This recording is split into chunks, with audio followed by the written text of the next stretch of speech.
The show starts in 3, 2, 1. There goes that man's jock strap.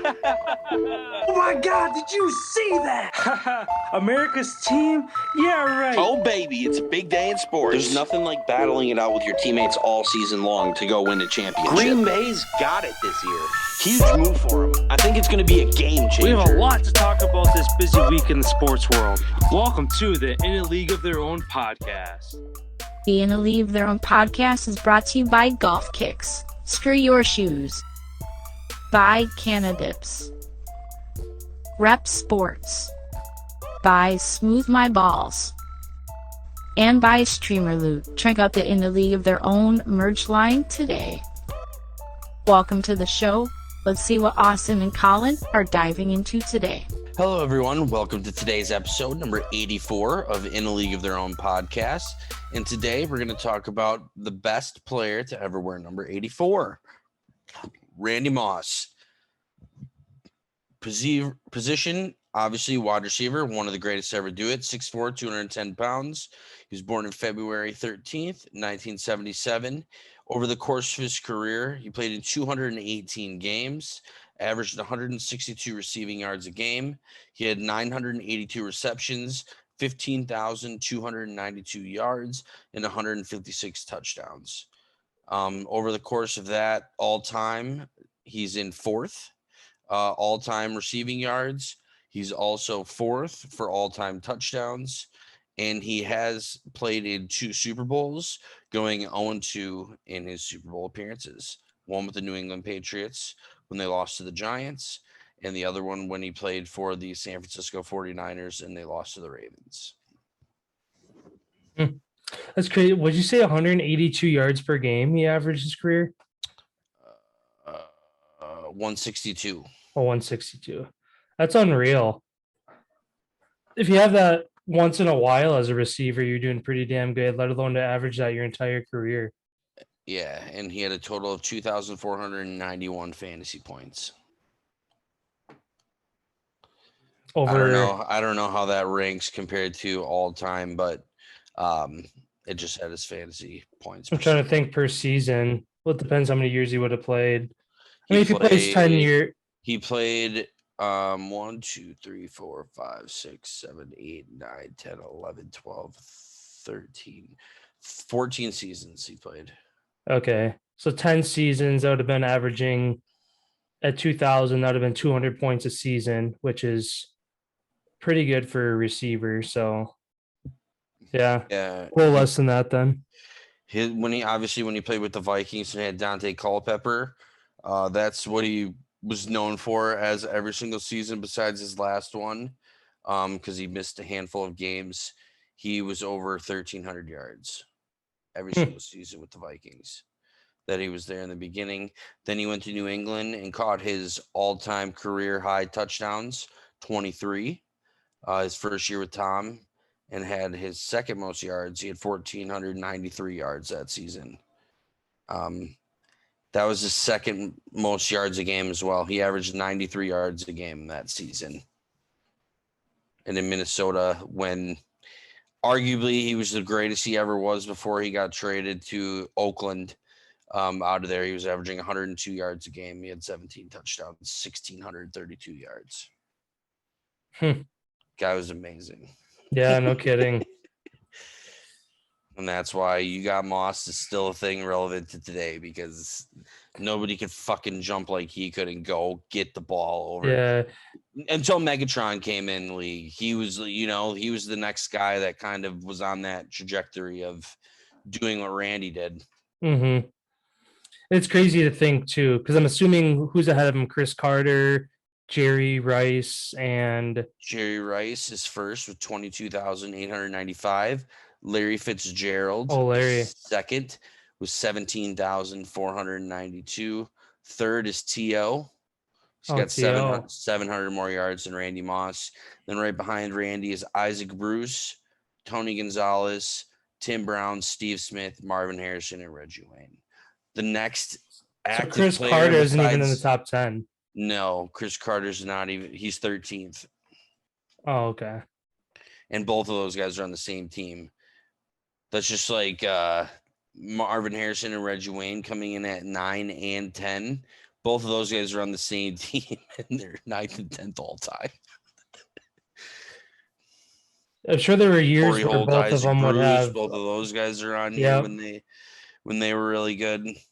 Like, yeah, I mean, to go to the next active player, because obviously Larry's free agent, all the way down to the 20th spot, Julio Jones. Then in the 31st spot is Antonio Brown. 41, Deshaun Jackson. 49, DeAndre Hopkins. 56, AJ Green. 58, Ty Hilton.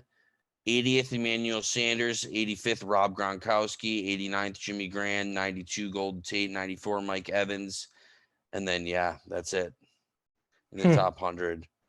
Randall Cobb is 158. Let's see here. Who else is on this list? It's got the top 250, and Adams is not on this list. Michael Thomas is 214. Stephon Diggs is 190. Him and Amari Cooper right now are on the same page for being 5 years into the league. Same pace. Odell, he's for the 6 years in, he's way ahead. He's 154.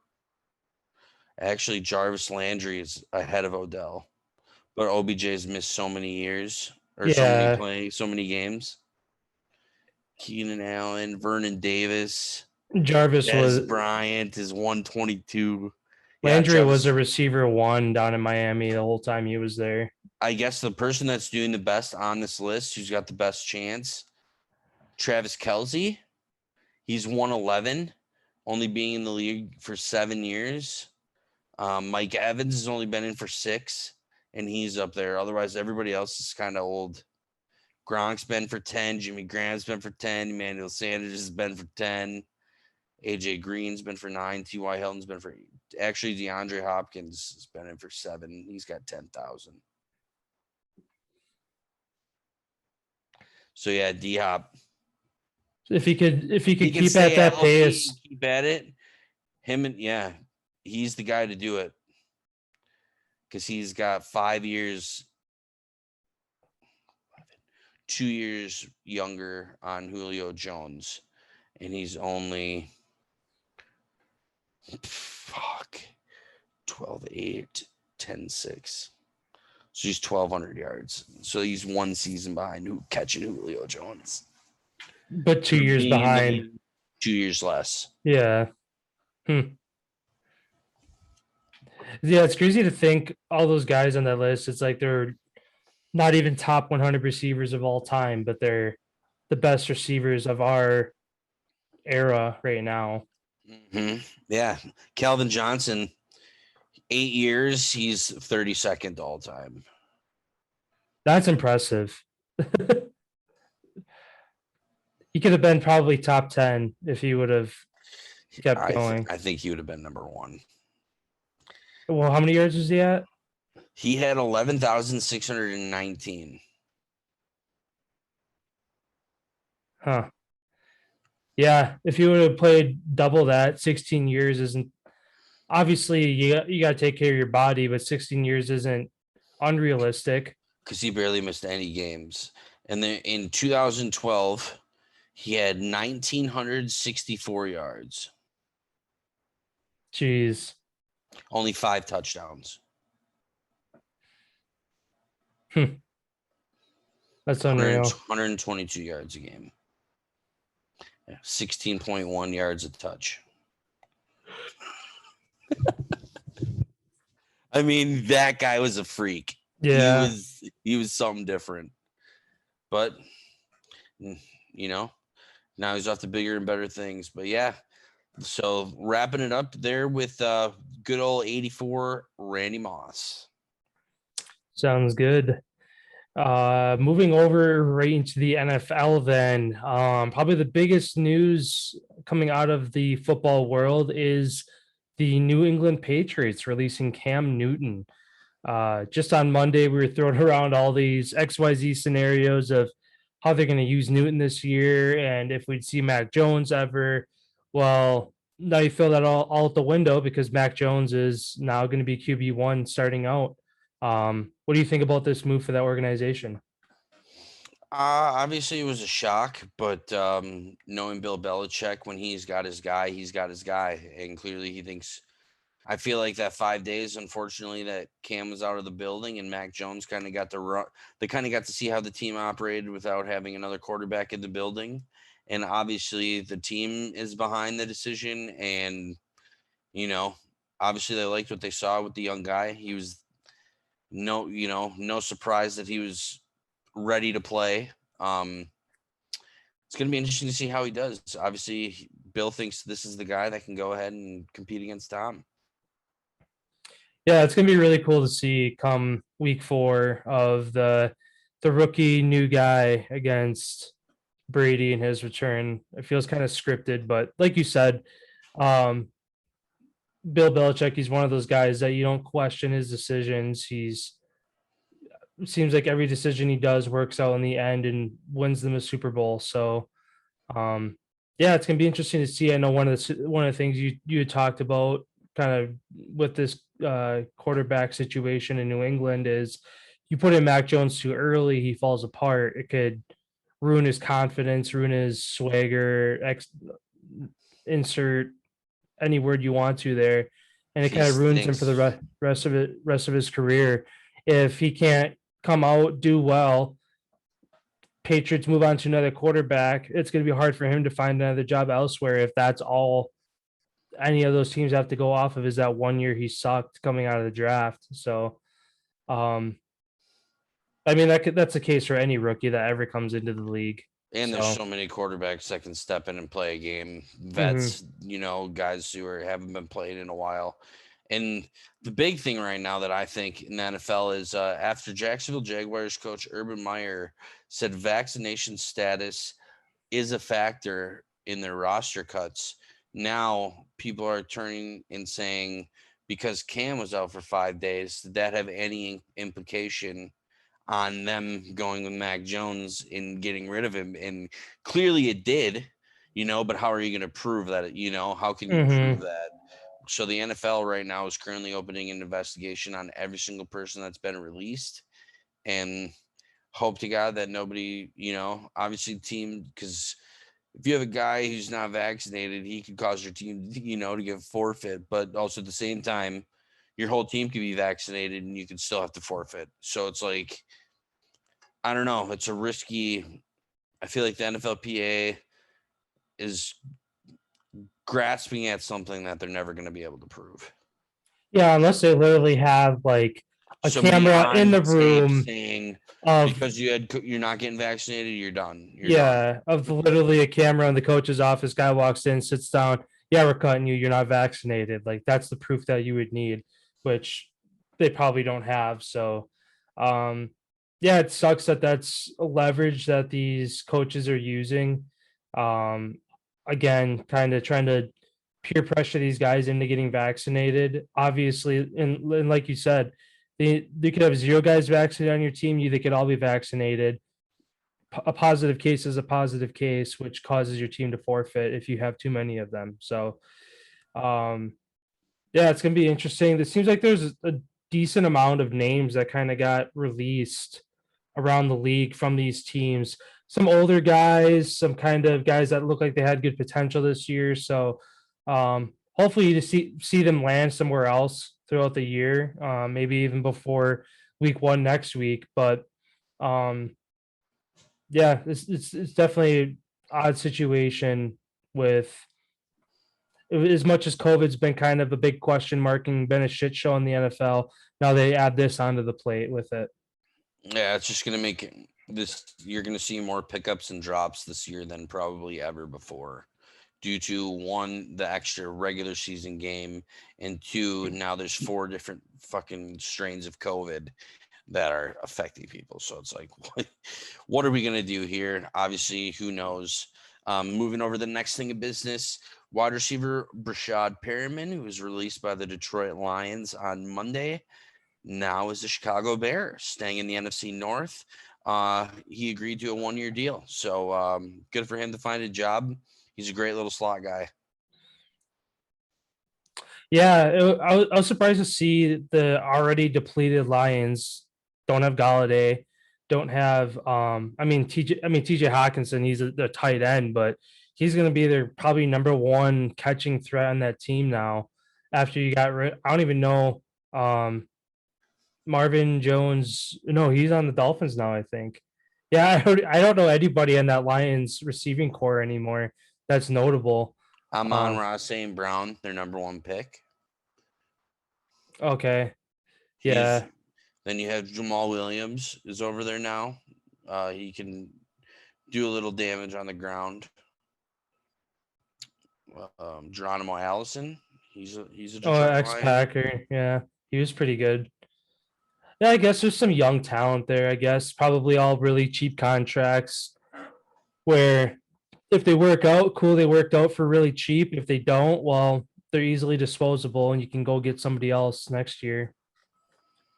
But yeah, going back to talking about the vaccination thing with Jacksonville, Jacksonville will actually be hosting the Saints and Packers game. The Saints have been practicing in the AT&T Stadium, the Cowboys Stadium, for this week, and they're trying to figure out where they're going to have the game, whether there's talks of it being at that stadium in Dallas. There's talks of it being at a college stadium or another venue. Jacksonville steps up and they will host the game. So cool to see that they're going to be having it there, and glad they figured it out sooner rather than a day or two before. Yeah, absolutely. It's going to be cool for both teams playing a road game, getting to travel to Florida. Mm-hmm. Hopefully they get some good weather down there. Yeah. And then real quick, touching back on the Lions receiving core, they do have Quintez Cephas, ex-Badger. Oh, yeah. Yep. He was kind of their main guy last year. Mm-hmm. Yeah, I guess they got some young talent there then. Nobody that's really like, oh, that guy's a top 10 receiver, or like nobody really flashy, but they went young. Yeah. With Jared Goff, he's 5-6 years younger than Matt Stafford. So that's what they kind of did to all of their positions. They got rid of all the old guys and they're like rebuilding. You get a new coach coming in. Some coaches like to flip the script a little bit and turn over a lot of people. Yeah.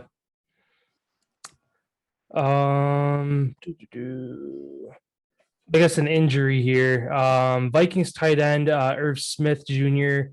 looks like he's going to miss the season after meniscus surgery. Says that his recovery is somewhere between 4 or 5 months, which basically puts you right at the end of the season. So unless the Vikings make a deep playoff run, it's going to be the end of the season for him. I know there's high expectations for him to kind of be one of the breakout young tight ends. I think he was even in the top 10 for odds for offensive rookie of the year if he balled out this year. So injury bug always going around this time of year with these teams. Yeah. And then the last piece of news that I have here for today in the NFL, Pittsburgh Steelers cornerback Joe Hayden is to play out his final year contract this year and plans to test the free agent market after the season's over.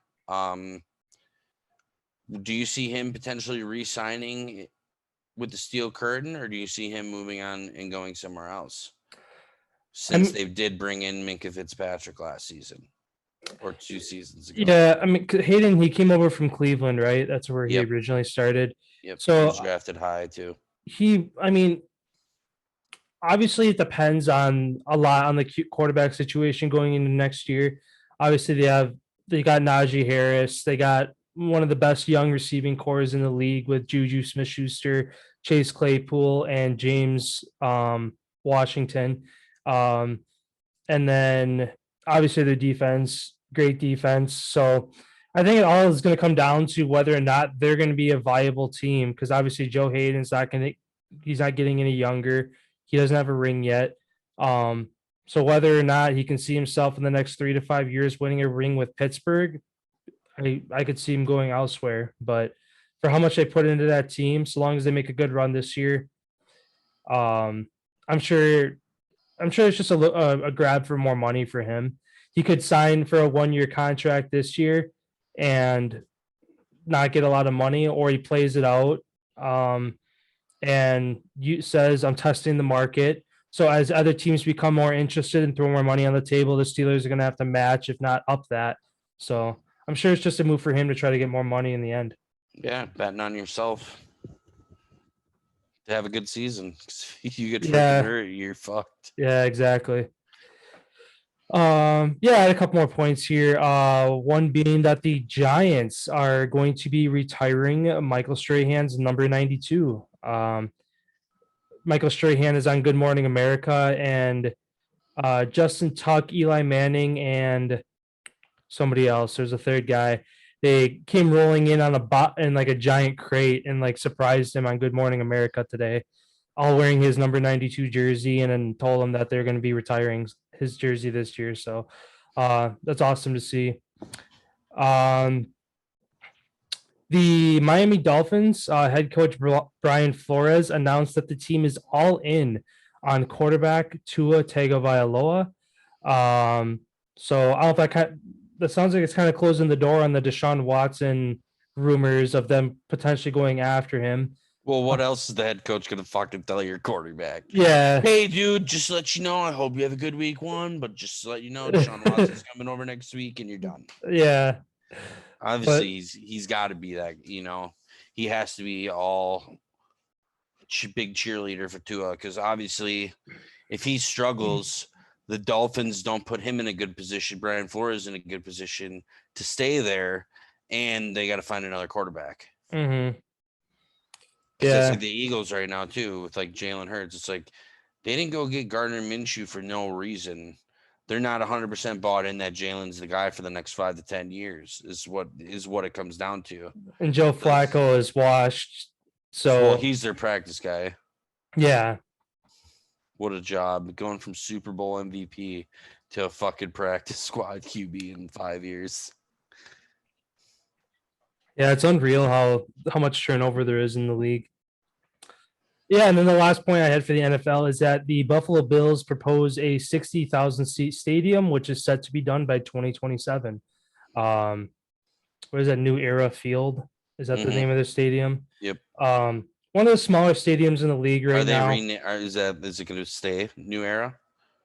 I think they just renewed that last year. It used to be Bills Stadium. Yeah. And then New Era fucking pitched in a bunch of money and fucking like bought it.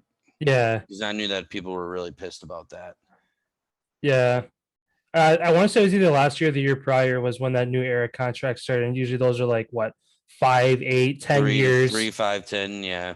Years that they have the rights to that stadium for naming it. So maybe that's a part of this proposition for adding seats on. Maybe New Era's footing the bill for that or helping with it too. So yeah, that's all I had for the NFL.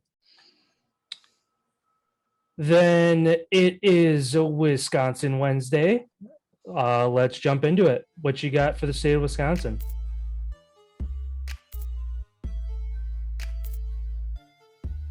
So for the big old state of Wisconsin, the Wisconsin Badger football team gets underway this weekend playing against Penn State. That game is on Saturday afternoon. I just had it where the time of the game was. I think it's noon. Is it noon? I thought it was. I know I thought it was 3:30. Well, they're on Big Noon Saturday, like they're that game or that kickoff or whatever. Thursday, Friday. Gosh, there's so many. Yeah, games. 11 a.m. You're right. Yep. Oh, okay. So big noon. Yep. So they are on at noon. So look for them to get underway. Big game right away. Everybody's been excited. Camp Randall's going to be packed to the tits. It's going to be excited to see college kids back jumping around. Last year was kind of weird watching college football with nobody there. I know. This year as well for the players too, that extra adrenaline and energy that you get the feeling while you're out there when 70,000 people are jumping around. It's going to be pretty awesome to see that. And then my last point is as well, The Wisconsin women's volleyball team, national champions from last season, start the year off 2-0. They beat some top team, and then they whooped some scrub school over the weekend. So shout out to the Badgers. Awesome. Yeah, the only thing I really had to add today is I have the Packers 53-man roster, so I'm just going to roll through it quick and just kind of mention who they kept this year and as well as some cuts that they made. So at the QB position, they only have 2 quarterbacks on the roster that will be suited up for the game, Rodgers, Jordan Love. And then they have Aaron Jones, A.J. Dillon, and then Kylan Hill as their 3 running backs. 6 receivers, Devontae Adams, Marquez Valdez-Scantling, Alan Lazard. Randall Cobb is the number 4 receiver on the list. And then Amari Rodgers and Malik Taylor, which Malik Taylor, I was glad to see they kept him. He actually led the preseason with the most yards. I think it was like 180 something yards. He led all receivers for the preseason. So glad to see, or hoping to see what he has this year. 4 tight ends on the roster, which the Packers are one of the many teams that don't have a fullback. So having extra tight ends, they use them kind of for that fullback position. Mercedes Lewis, Robert Tunyon, Josiah DeGara, and Dominique Daphne are the 4 tight ends. 9 offensive linemen, Billy Turner, Elton Jenkins, Josh Myers, the new center that they just drafted from Ohio State, Royce Newman, Dennis Kelly, Lucas Patrick, John Runyon, Yash Nijman, and Jake Hansen are your 9 linemen on the roster. Moving over to the defense, 6 defensive linemen. Kenny Clark leading the list. Next to follow Dean Lowry, Kingsley Kiki, TJ Slayton, Tyler Lancaster, and Jack Heflin are your defensive linemen. Interior linebackers. One guy I'm really excited to see this year is the Devondre Campbell. He is the number 1 on the roster for inside linebackers. Behind him, Chris Barnes, Oren Burks, Ty Summers, and Isaiah McDuffie. Outside linebackers are edge rushers, Zadarius Smith, Preston Smith, Rashawn Gary, who looks like he's going to have a balling year, and then Jonathan Garvin and Chauncey Rivers. Your 6 cornerbacks are Jair Alexander. Kevin King is the number 2 cornerback on the list. For now. These next 2 names I think should be ahead of him, Shannon Sullivan and Eric Stokes. Shannon Sullivan seems like more of a solid guy, and Eric Stokes looks like he had amazing mini camp, but again, it is just camp, so I guess that's where they give Kevin King the nod over him. And then after that, we have Shamar Jean Charles and Isaac Yadam, who they picked up a couple weeks ago from the Giants. And then your 4 safeties are Adrian Amos, Darnell Savage, Henry Black, and Vernon Scott. Special teams, Mason Crosby. I know there was some reports of him losing the kicking job to, I can't remember who he was. They ended up releasing him, but I wasn't worried about it at all. You keep that guy until he's ready to hang it up. Long snapper Hunter Bradley. And then on the physically unable to perform list, David Bakhtiari, hoping they get him back by about the 3/4 way mark of the year. And then we're hoping like week 12, 13. Okay. And then on the suspended list, tight end Jace Sternberger made the roster as well. He had a 4-game suspension to start the year, I think was it performance enhancers? I can't remember. Who? Jace Sternberger, tight end. No idea. Probably. Yeah, he has a 4-game suspension to start the year. So yeah, that rounds out the list. Kurt Benekert leading the practice squad for QB. I know they kept like 10, 15 guys for practice squad as well. So yeah, really liking the roster this year. One notable, I guess, change was that the Packers released J.K. Scott, the punter, and they're bringing in From the Rams. They traded for a 6th-round pick, punter Corey Bjorkwitz. And I guess that guy, Pat McAfee says that guy can fucking bomb the ball. Good to hear. Mhm. I mean, I like J.K. Scott. He never Too did. inconsistent. Yeah, he never He'd did have anything. 2 good punts and he'd have fucking 8 shitty ones.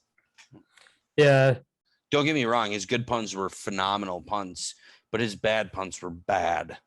yeah. He And never did anything and flashy. when your punts matter, especially when you play for a team that's in the hunt every year, you can't have a shitty punter. You can't have one bad punt.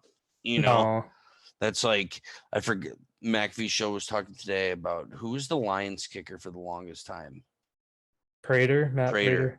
How every field goal that guy's kicked in his entire career didn't mean dog shit because he played for the Lions.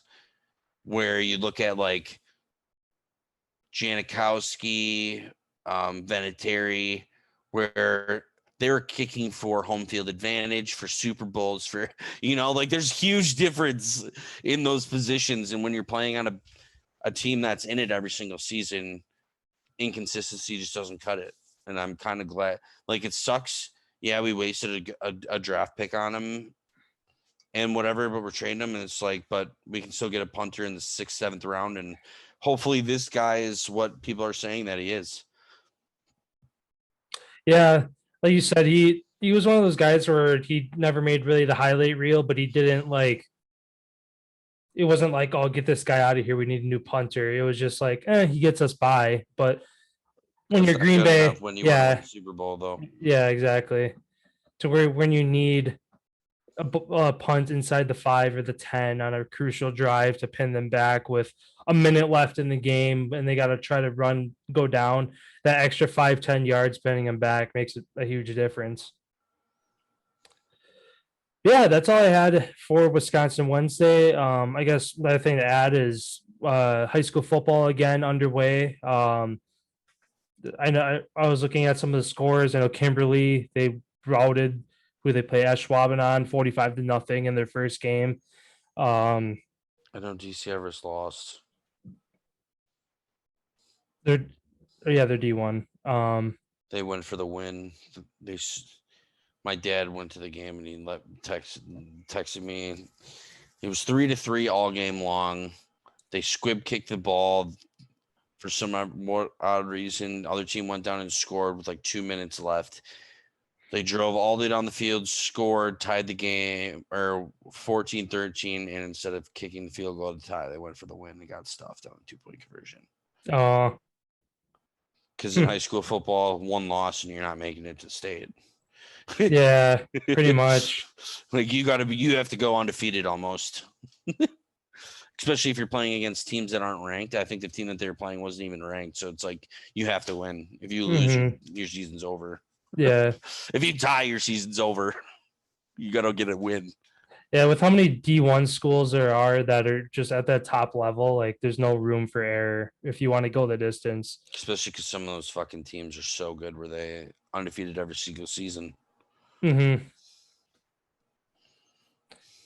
Yeah, going over to the hardwood then.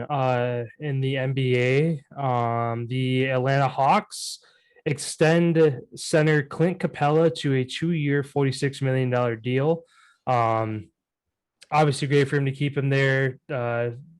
Super dominant in his time when he was in Houston. Goes over to Atlanta, really good fit there, and obviously making it to the Eastern Conference Finals last year. You want to keep everybody, all your vets on that team together. So good to see that they're keeping him in Atlanta. Yeah, and Taco Fall finds a team in Cleveland Cavaliers on a 1-year deal as well. But the biggest news and kind of the only real big news is Joel Embiid denies rift with Ben Simmons, and I believe him. I mean, I think just what he said after they lost is just what he said. Obviously, he didn't name call him or anything, but everybody knows that he was talking about him. And yeah, and then your coach also took the same stance, and it is what it is at this point. I feel like people don't need to blow this up. Obviously, Ben Simmons says he doesn't want to be in Philly. Move on. This doesn't need to be a fucking talked about thing every single day. Like, yeah, He wants out. The team doesn't want him there. All right, find a deal and make it work. Yeah. Make a realistic offer though, not friggin' 3 first rounders or Well, they trying have to try to get something back for what they fucking paid. Yeah. But that's not other teams' fault that they Nope, it's not. paid him that much. So they can ask for whatever they want to. A team doesn't have to say yes. Yeah. He could be sitting on the bench all season long. Yeah. Well, from my understanding, or not even showing up. It says he's not going to report to camp at all and has no intentions to. So he'll hold out and still get his money. Yeah. Yeah, because they still owe him over $100 million. Oh, dude, I think they owe him over $200 million. Okay, I wouldn't want to play basketball. Screw up my body. Just take the $200 million, go sit on a beach somewhere. Yeah. Guaranteed at signing. He got $177 million. That's unreal. So he's guaranteed $243,360 by 2025. They have to pay him all that money. Oh, okay. I was going to say. That's all guaranteed. It's all guaranteed money. So over 4 more years, that's average like of 30 to 40 million. This season he makes 33. Next is 35. Next is 37, and his last season is 40. That's pretty damn good if you're not going to even be playing basketball. Yeah, you could be sitting at home collecting checks, and what are they going to do? Fine you the league minimum $10,000 a game, 10 times 82, $820,000. Tell them to keep it. Tell them take 4 years worth and keep it, and give me my money. Yeah. Find me 4 years worth of not showing up to games and practices, and give me my money. That is like one of the biggest fucking debacles. That's almost as bad as the Mets and Bobby Bonilla still having to pay that guy. Oh yeah. Like this is another one of those type of. Well, that was his own doing, being smart. He had his contract split out that and far. This is Ben Simmons being smart too, obviously getting that deal. And then you shit the bed and you already got all this money. You know what I mean? Like, yeah. It's a win-win for him. Mm-hmm. Only people getting screwed in this are the 76ers. Yeah, because they got to go find another guard and pay him money. You got to pay the guy, and he don't want to be there. And then watch, he's going to be a guy who, whichever team he goes to, he's going to resurrect his career because he's only fucking 24 years old. And you'll see him playing until he's 35. He's going to go to that meditation doctor over in the freaking Himalayan mountains that all these athletes go to and do one of these, get his mind right, come back, and he's be MVP. Take some vitamins and recoup. Yeah, that's all that's going on in the NBA. Still a couple weeks before we're really going to have anything going on. Camp does start this month, though, so as guys start to report, I think at either end of the month or right at the beginning of October, we'll start to see preseason, I want to say. Or it might be more like second or third week of October. But yeah. Going over to the MLB then here, the Oakland A's moved to a 3-win streak after a 9-3 win over the Tigers yesterday behind Matt Chapman's 2 home runs. The Phillies are making a push again for the top of the NL East as they won their 5th straight yesterday over the Nationals 12-6. They now move to 2.5 games back from the Braves thanks to Atlanta's skid, losing 5 of their last 7 games. The Brewers win back-to-back games in San Francisco and look to complete the series sweep tonight.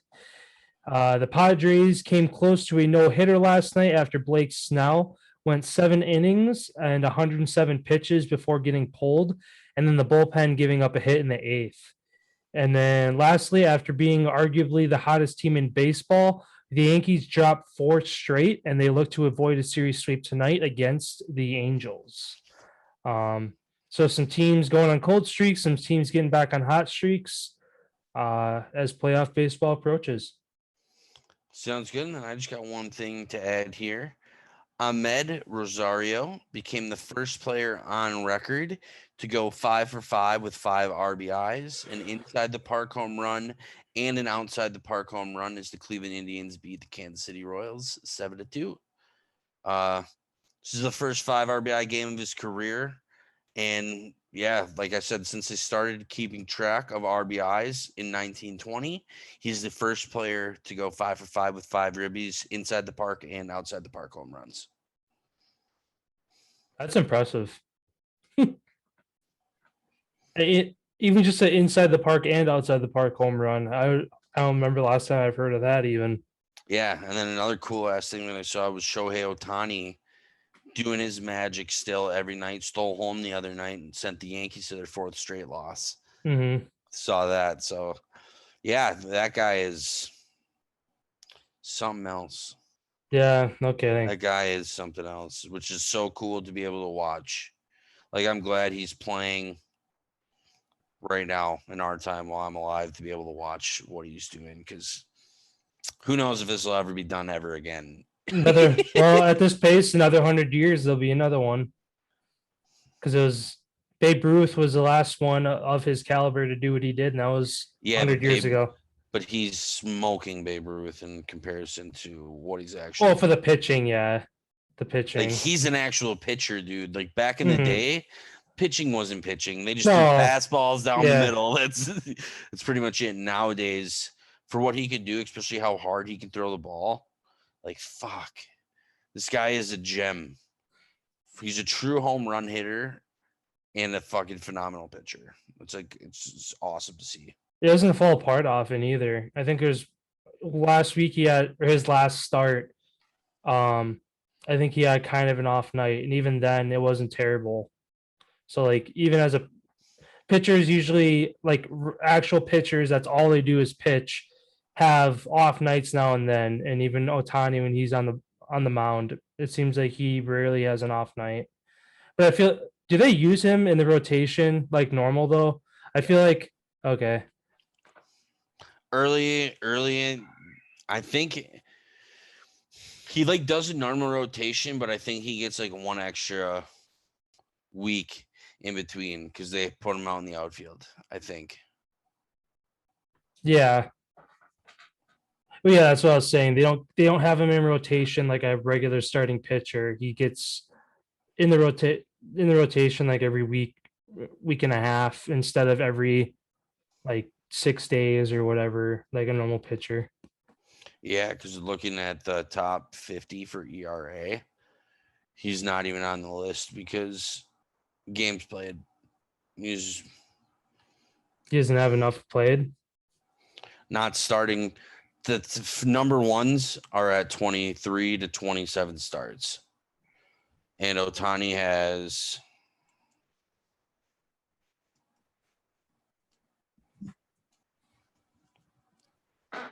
19. So he's close. Yeah, like I said, that extra week in between. Yeah, he's probably just playing one less game a month than all these other guys, pretty much. Yeah. But yeah, he's doing pretty good though. Sounds good. Throw things over to you for the NHL. Still not a lot going on. Pretty cool news though. The Seattle Kraken and their donors step in to reinstate the University of Alaska Anchorage's hockey program. So that's a program that's going to be sticking around. Good for them, able to keep that. They were always relevant when I was growing up as a kid, competing in the WCHA when that was still a thing. The ECHL Cincinnati Cyclones hire Jason Payne, who becomes the only current Black head coach in North American pro hockey. So kudos to him. The Chicago Blackhawks extend D-man Connor Murphy 4-year extension. Nashville Predators agree to a 3-year, $4.35 million deal for Eli Tolvanen. So they get to keep him. Ottawa Senators signed backup goaltender Philip Gustafsson for a 2-year deal as well to back up depth and net. And that's really it going on in the hockey world right now. For those of you who follow the women's worlds, Canada ended up beating the United States in overtime 3-2 yesterday. And yeah, that's all that's really going on. Sounds good. Even though there's a documentary that everybody's been talking about that I got to check out on Netflix. For called what? like the Untold Stories, Crime and Something. And it's about how the mafia, Tony Soprano, and he ran a hockey team, a semi-pro hockey team in Canada that he let his kid run. And it was during the year of the lockout in the NHL. This team started, and Mike Rupp, who was a longtime NHLer fighter, he was on the Pat McAfee show today, and he was talking about it because he was actually on the team the year prior that all this shit happened. And he was just talking like how crazy it was, like phone calls people were making, like how this team literally was so tough. They were all fighters. All they did was fight and go party. Like that's all they did. Like normally back in the day, heavyweights, like teams used to carry like 3 super tough guys that could fucking fight anybody. This team, he said, they'd had at least 8. And he's like, we'd all be stretching for warm-ups and you'd have guys chirping each other. And then you'd have he'd look over and there's 8 guys just waiting, wanting to take them out. And you got one guy looking at 8 guys, just like, fuck. It's going to be a long day. Yeah. But yeah. I got to check that out because supposedly it's got a whole bunch of corruption stuff in there, hockey fights. Like he's like, to go from John Gotti to John Cena to NHL hockey to hockey fights to the mob. He's just like, it's the greatest documentary that he said he'd put it in top 10 of all time of best documentaries he's ever watched. And it's like an hour and 20 minutes or so. So I got to check that out at some point. Sounds good. Yeah, I'll definitely have to take a look at that as well. And then Wisconsin freshman running back Loyal Crawford is dismissed from the team, and running back Antoine Roberts is suspended coming out of the Badgers camp. So 2 of their running backs are out? Turns out, oh my God, freshman running back Loyal Crawford armed himself with a knife during a fight inside the dorm rooms. He was fighting Antoine Roberts. So 2 guys on the team were fighting in the dorms. 2 freshman football running backs are fighting in the dorms. One pulls a knife on the other one. Nobody got stabbed or anything, but I guess there was damage to property and stuff, and both have been released from the team. One's been suspended, and it says indefinitely. Where they went the next Monte Ball, Jonathan Taylor, Ron Dane. Oh, those guys. Yeah, and the only reason why Roberts wasn't dismissed from the team immediately is because his name was not named in the police report. So whoever snitched only said it was Loyal Crawford. So his name was the only one that was brought up to the police department. So because his name was the only one that was mentioned publicly, he's the only one that's got to get the axe. Jeez. Yeah, I know that exact spot. Sucks when the public knows. All right. Well, sounds good. Thanks again, everybody, stopping in today's episode. Getting closer and closer to number 100. We'll definitely have to do something special for that. Make sure if you're enjoying the content, you hit the subscribe button down in the right corner. On the ticker on the bottom of the screen, you'll see all of our socials. Check all those out. Any time outside the podcast, any breaking news that happens, we're usually pretty good at having it up on there. For all of our audio episodes, check out Spotify, Google Podcasts, Apple Podcasts, anywhere associated with Anchor. We're also on iHeartRadio now.